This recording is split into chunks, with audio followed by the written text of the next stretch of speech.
While the origins of April Fool's Day are somewhat obscure, it's clearly a day that pranksters take advantage of. Tammy Murray takes a look at April 1st and both sides of some favorite stunts. Right, a little orange juice in the milk jug. April Fool's is the day pranksters live for and the rest of us fear. Silly stunts, such as this awful-tasting breakfast, are designed to catch the naive victim, all for the sake of a laugh. And a little salt in the sugar bowl.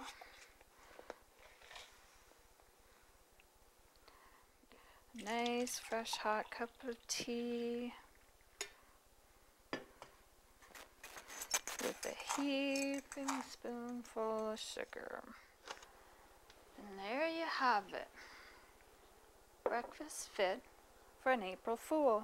Here are just a few examples of some favorite pranks, some which even backfired. It happened last year, and there's sort of a story behind it. Last year I went to Montreal with a couple of my friends for the March break, and we went out to the bars one night, and I got into a little bit of a verbal argument with this woman at the bar and left the bar yelling some very unnice things. 3 weeks later, it was April Fool's Day, and my phone started ringing at 8 in the morning, and I picked up my phone, and it was allegedly an RCMP officer who was looking for me because a woman in Montreal was suing me for slander. I was like really freaked out and asked when they want me to come down, and that's when my friend just couldn't contain himself anymore. He had impersonated this police officer and thought that I was being sued.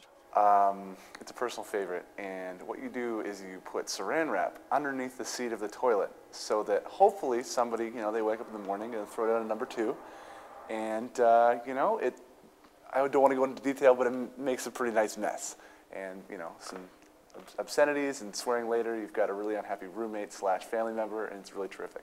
All right, so when I was about 10, I wanted to pull a prank on my family. So my original idea was to actually take the last carton of milk we had and leave it out for the night and have it go bad. Decided that's a bad idea, I might actually get in trouble. So instead, I added blue food coloring to it to make it look like it went bad, but what I thought milk looks like it was bad.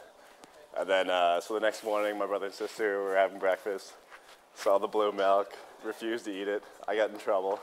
They refused to eat their cereal in the breakfast. And my parents made me finish off the carton, and it's a bad experience. One person wished to remain anonymous, so we recreated the prank in our lab.